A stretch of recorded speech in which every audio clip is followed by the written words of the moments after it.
एक बात आप लोगों से पूछें, उत्तर दीजिएगा जरा। सारे हरियाणा के जितने मेरे शिव भक्त बैठे हैं, मेरी जीजियाँ, मेरे जीजा, मेरी बेटियाँ, बेटा, माताएं, भाई, बंधु, सब,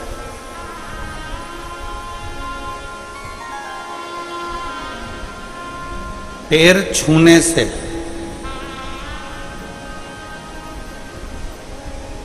ज्यादा आशीर्वाद मिलता है कि अच्छा कर्म करने पर, दिल छूने पर ज्यादा आशीर्वाद मिलता है? बोलो जरा, बोलो, जल्दी बोलो। पैर छूने से ज्यादा आशीर्वाद मिलेगा कि अच्छा कर्म कर कर आप किसी को, कोई रोगी व्यक्ति है, कोई बीमार व्यक्ति है, उसकी तुमने दवाई करा दी, कोई भूखा व्यक्ति है, बहुत दिन से भूखा, उसको भोजन करा दिया, कोई प्यासा है, उसको पानी पिला दिया, कोई तकलीफ में है, उसकी तकलीफ की घड़ी में आप खड़े हो गए।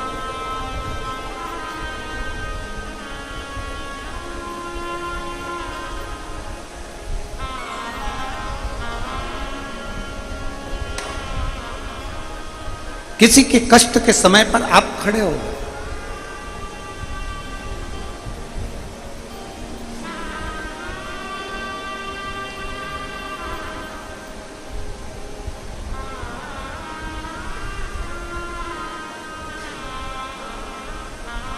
एक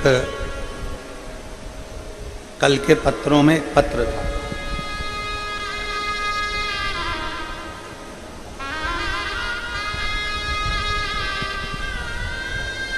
कल के पत्रों में एक पत्र था। मैं वर्धन जी आपको उसके लिए धन्यवाद दूंगा, उस पत्र के लिए।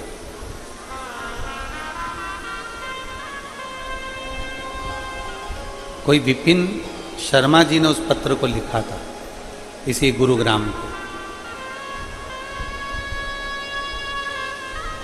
और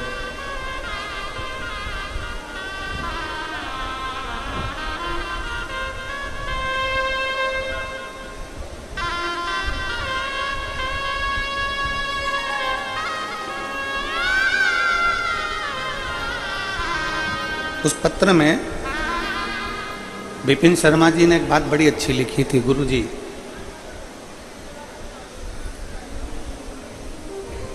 हमारी माता जी की तबीयत खराब हुई और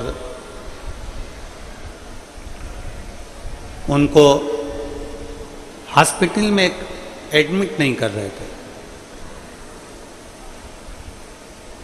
हम वर्धन जी के पास में गए और वर्धन जी से हमने कहा कि भैया वो हमारा एडमिट नहीं कर रहे हैं माँ को और तकलीफ ज़्यादा है, प्राइवेट में पैसा बहुत लग रहा है। वर्धन जी ने तुरंत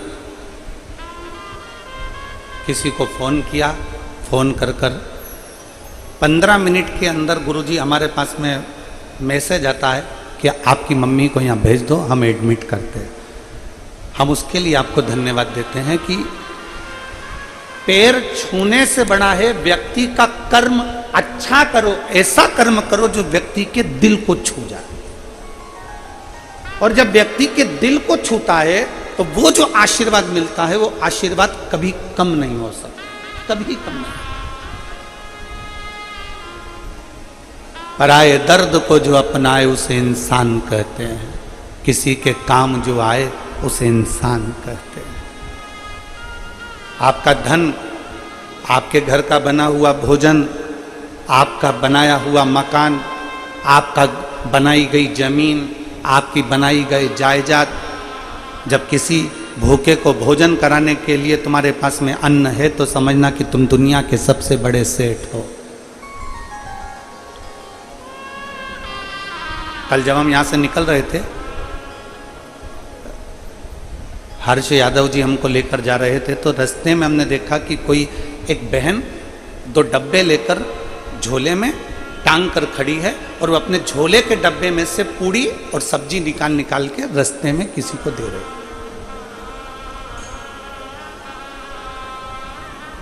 जितनी उसकी सामर्थ्यता होगी वो उतना दे रहा है।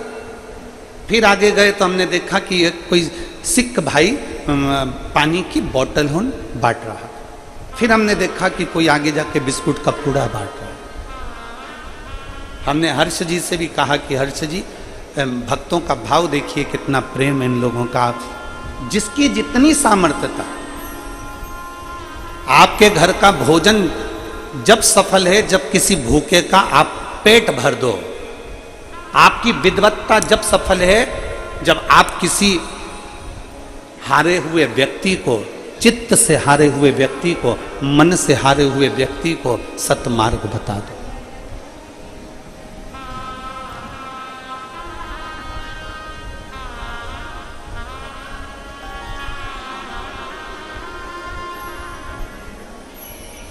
शायद हमारी इतनी कथाओं में ये पहला यजमान का घर होगा ऐसा, जो घर के लोग दूसरे के मकान में रह रहे हैं और उनके मकान में बाबा कुबेर भंडारी रह रहा है। शायद हमारे इतिहास में, हमारे देखते देखते कि बहुओं ने, सभी बहुओं ने अपने अपने कमरे खाली कर कर हमारे साथ में आए हुए पंडितों के लिए, हम लोगों के लिए अपने कक्ष दे दिए। कक्ष तो दिया पूरा की पूरा चेंज कर कर पूरा की पूरा भवन। शायद भवन जब सार्थक है जब तुम्हारे घर में कोई मेहमान आए।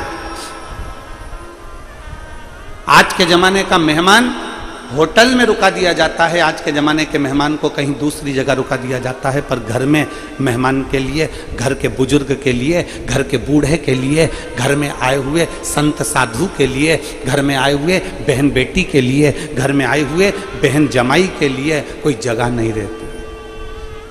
तो फिर वो मकान किस काम का? तो प्रॉपर्टी किस काम की?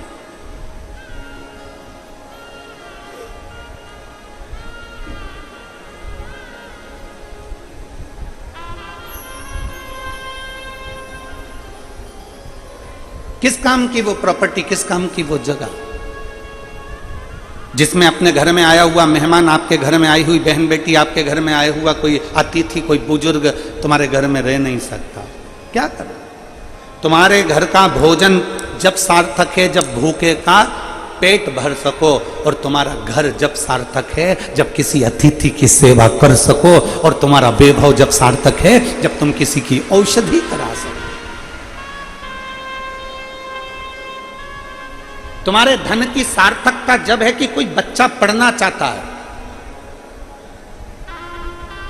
किसी बच्चे के पास में एजुकेशन का पैसा नहीं है, किसी के पास में इतना धन नहीं कि मैं पढ़ सकूं, मेरे पास में इतना पैसा नहीं। तुम्हारा धन जब सार्थक है कि जब तुम किसी बच्चे को पढ़ा दो, उसको अच्छी शिक्षा दिला दो।